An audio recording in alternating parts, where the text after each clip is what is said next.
I do a lot of talks, and I can't say I've ever had an introduction that made me feel so warm. There's a kind of joy on the stage that's really delightful to be part of. So a number of years ago, and I am purposely vague about that number. The reason for my vagueness is that the statute of limitations on the possession of LSD is 3 years. So let's just say more than 3 years. A number of years ago, I woke up one morning, took a little cobalt blue bottle out of my fridge, and deposited 2 drops of diluted LSD under my tongue. I'd never taken LSD before. I'd never taken any psychedelic before. My experience with drugs is, I would say, more than some people, less than Presidents Bush and Obama. I'd smoked marijuana in high school, a little bit in college, a little bit when I came to California after the medical marijuana laws were passed. I'd tried, I think, cocaine once or twice in college. That did not go well. And that was basically it. Psychedelics always terrified me. I had all of these,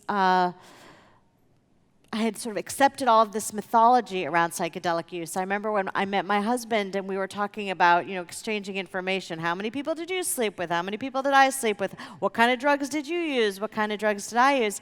I said something like, oh, well, if you use LSD more than 8 times, you become insane, because that's what they taught us at, DARE. And my husband said to me, do I seem insane? But I never tried it. But what happened in my life at that time was I had experienced a profound depression. I have a mood disorder, a cycling mood disorder that I'll talk about a little more in the breakout session. But I had the medication regimen that had been keeping my mood stable for a number of years had collapsed, had started to fail. And I couldn't find an alternative that would lift my spirits enough and lift me out of this depression. And things got worse, and they got worse, and I began to experience episodes of suicidal ideation, which I think most of you probably know is just sort of imagining suicide. And then those periods of suicidal ideation became more intense, and I began to do things like evaluate the contents of my medicine cabinet to see what would kill me the most effectively. Anybody have a guess on what the most dangerous thing in your medicine cabinet is? Tylenol, exactly. It was that moment when I was shaking a bottle of extra strength Tylenol to see exactly how much I had in it that I realized I had to do something drastic. At that moment, I was looking through my bookcase for something else, and my eye was caught by this book by James Fadiman, who some of you might have heard speak here, The Psychedelic Explorer's Guide. I had never opened that book before. When you're a writer and when you're an academic, books arrive at your house in this kind of, really the best thing about being a writer is the free books that sort of drift in on this tide.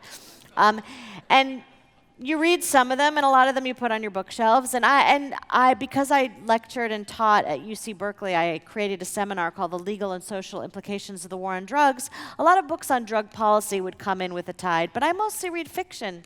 So I had never looked at this book, and I'm not so much with the psychedelic exploration. Because I have a mood disorder, I'd always considered the inside of my head to be a very terrifying place, and I don't want to dip into that any more than I absolutely had to. But for some reason, in that period of suicidality, I took that book off the shelf, and I opened it up to this chapter on microdosing.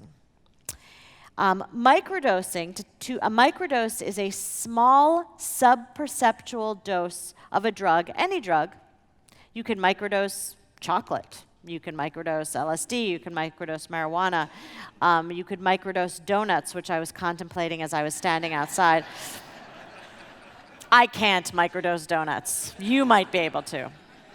I am capable only of the macrodose of the carbohydrate, fat, sugar combination. So But a microdose, when we're talking about psychedelic drugs, is typically a 1/10 dose. If 10 is a microdose, then 100 is a psychedelic dose. So in LSD, the typical psychedelic dose of LSD is 100 micrograms to 200 micrograms if you're really, really aggressive. And a microdose is somewhere between 10 and 20 micrograms. So the idea behind microdosing is that it is designed to be sub-perceptual. You don't want to trip. If I said to you right now that I had given all of you a microdose, none of you would really have noticed that. You might just, hence the title of my book and my talk, at the end of the day, you might think to yourself, wow, that was a really good day.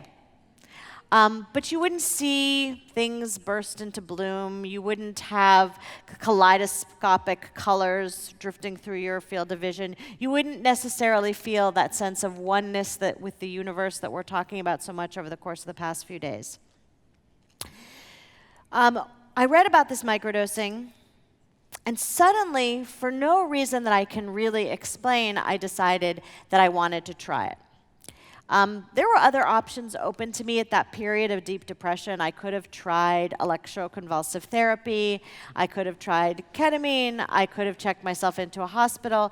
But microdosing seemed to me like an option that I really wanted to explore. But I was still afraid. So the first thing I did is I called Jim Fadiman out of the blue. I was probably one of 100 people who'd called Jim Fadiman out of the blue that week. But for whatever reason, he picked up the phone. And we spoke, and I had this incredible sense that this was a person whose experience and expertise I could trust. In the 1960s, Dr. Fadiman was a psychedelic researcher, initially at Stanford and then at an institute here in Silicon Valley. His area of interest was particularly the effect of psychedelic drugs, specifically LSD, on creativity. And he did lots of research with people who went on to become pioneers in various Silicon Valley businesses like the emerging computer industry, bio researchers, architects, all sorts of people who became pioneers and sort of had a creative spark in what later became the kind of emergent businesses of Silicon Valley. And what Dr. Fadiman did is he gave them psychedelic drugs, and they asked them to bring intractable problems that they had been working on in their labs, in their offices, to the experimental room, and then they would work on those problems under the influence of LSD. And they had remarkable insights that I'll talk about more later.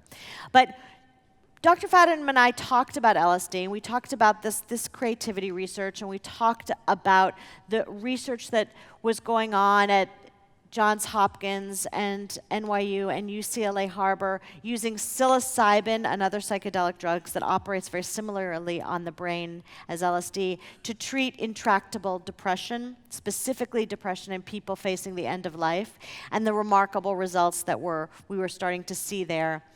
And I grew more and more comfortable with what had, even before this phone conversation, been a very terrifying thing to me. And I decided, okay, I'm going to give it a try. Right now, I want to kill myself. It can't get worse than this. And I live in Berkeley, California, so I thought that wanting to try LSD meant that I was going to just sort of, walk out on the street and orange sunshine was going to rain down into my cupped palms. It never occurred to me that it would be difficult in Berkeley, California to find acid. But I am a middle-aged, middle-class mother of 4. And the Venn diagram of LSD users and my middle-aged, middle-class mom of 4, there's no Venn in that diagram. So Dr. Fadiman urged caution, and he told me that it was important to be circumspect in my search for illegal drugs and to be quiet. And that did not work for me. So eventually I just started asking everybody I knew if they could get me some acid. Like everybody. Except my teenage children, who were probably the most likely to be able to get me some acid, but I couldn't go that far. So I asked everybody I knew. Everybody said no. Anytime I heard that someone had been to Burning Man, I tried to get invited to the same party. I know those people had it, but they looked at me and they thought, we're not giving it. No. And then one day I was at a cafe where I like to work in Oakland, and another person working on their type, we sort of struck up a conversation, and I asked him, because what the hell, by then I was asking total strangers. And he said, I heard about this microdosing thing, and I heard about a professor somewhere in the Bay Area, I'm not sure. And this professor has been microdosing for decades. And my understanding is that he's at the end of his life, and maybe he has some extra acid. That didn't seem at all to make sense, but because by this point I had lost all sense of judgment, I happily gave the guy my address and told him that if he ever met the professor to, see if the professor might send me some. And 2 weeks later, I went out to my mailbox, and there was this little package festooned with the most brightly colored stamps, all sorts of different stamps, old stamps with prices on them, like from before the the exact kind of stamp an elderly professor might have in his bottom drawer. And the return address read Lewis Carroll. And inside was a little bottle, that little cobalt blue bottle, and a poem, and instructions for use. And I'm not crazy at all. Well, yes I am, but not. I have a certain amount of good judgment. And one of the things that I always tell my children, because I did drug policy reform for so long, I have a harm reduction approach to using drugs with my kids. And the thing that I always tell my kids is you have to test your drugs. I don't actually care what you take as long as you test it and know what you're taking. It's most important to me that you don't die. So when they go out the door on their way to a party, I shout after them, use a condom and test your Molly. So I decided I had to test the contents of this little blue bottle, of course, because I'm a responsible person. I only, got it from some stranger, and who knows where I got it. So I ordered an LSD testing kit. Does anybody have a guess from where? Exactly. Say it again loud. Exactly. I ordered my LSD testing kit from that purveyor of toilet paper and deeply discounted books. I tested my LSD. I made sure that what I was taking was, in fact, LSD and not something else. And I put those 2 drops on my tongue. And I was very nervous, even though I had done all my research, and I'll tell you all about that later on. Even though I knew that this was a safe drug to take, I was very scared. That inside of my head, it wasn't a place that I was really comfortable exploring. I sat down and I waited. I waited for the colors, even though I knew that it wasn't going to happen. I waited for that bad trip, even though I knew it wasn't going to happen. I waited for Lucy in the sky with diamonds and the yellow submarine, even though I knew that wasn't going to happen. And nothing happened. And so I got my laptop out and I started working because, I have books due and scripts to write. And I started working, and I just was sitting at my desk doing what I was actually at the kitchen table doing what I normally do. And at some point I lifted my head and I looked out my window. And there was a tree, a Japanese maple out in my garden. It was the dogwood, sorry. It was a dogwood tree, and it was springtime, and the dogwood had gone into bloom. And I looked at the dogwood, and I said to myself, look how beautiful those blossoms are. Now, it wasn't like the blossoms were flying around in space. There weren't kaleidoscopic colors, but it was just that I had been anhedonic for so long. I had been so devoid of the capacity to experience pleasure and experience beauty that I forgot what it was like to look at a beautiful blossom and say, "That's beautiful." And suddenly I felt it. And it was really that dramatic and that instant. I went from being suicidally depressed and unable to experience joy to looking out the window and finding myself exhilarated by beauty. I went back to work. I finished my work for the day. I took a walk through Berkeley to lunch with a friend, and the jasmine was in bloom, and I smelled the jasmine, and I realized that the jasmine had been blooming for weeks, but I hadn't been able to smell it because I had been so caught in my own head and in my own unhappiness. For the rest of that month, I took microdoses of LSD every 3 days. The idea behind the 3-day structure is that the first day you're under the influence, so to speak, of that microdose, although it's subperceptual. So, the second day, peculiarly, most people, I included, feel an even more enhanced sense of well-being, sense of peace. And on the third day, you're returned to baseline. It's a way to evaluate what the other 2 days have been like. And for me, my feeling on that third day was always, oh, there you are again. Okay. I did 10 cycles, the contents of my little blue bottle. And after the first day, I began writing about what I was feeling. I was really just taking notes, because Dr. Fadiman asked psychedelic explorers, of which I suddenly found myself to be one, to take notes for this kind of ad hoc participatory experiment that he was doing, basically just digesting the experiences of all these people. And so I took notes. Every day I assessed my mood, how much sleep I had gotten, whether I had meditated successfully. I had never been able to force myself to meditate before. Whether I had any outbursts of anger or irritability, whether I had any conflict with people. And then I would just let myself write whatever I wanted. And after about 5 or 6 days, I realized that what I was writing was actually a book. And what I was writing was the book that LSD wrote. It's not a psychedelic book at all. But what LSD does cognitively, from a neurological perspective in your brain, is, to simplify it, it allows different parts of your brain to communicate in unusual ways, in ways that they don't normally communicate.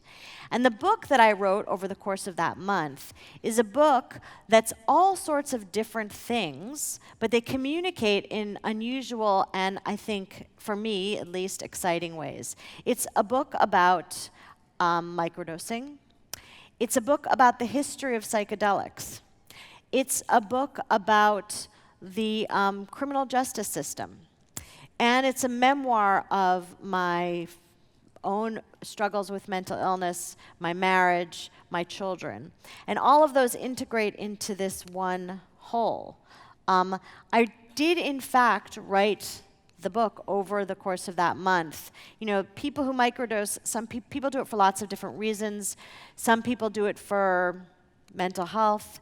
Some people do it as a kind of alternative to Adderall or Ritalin because it enhances productivity.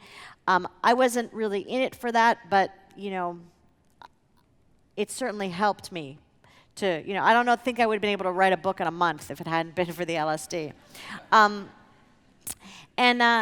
And what I realized at the end of the experience was I went into it looking for a medication. And in a sense, I found that. But more importantly, what I found was a tool to allow me to be receptive to the kinds of therapy and different ways of thinking that would allow me to not control my moods, but rather experience what it was like to not be buffeted by them, to live in this brain and this body and not be so afraid of what was inside my own head. And I'd love to talk to you all more about it later. Thank you so much.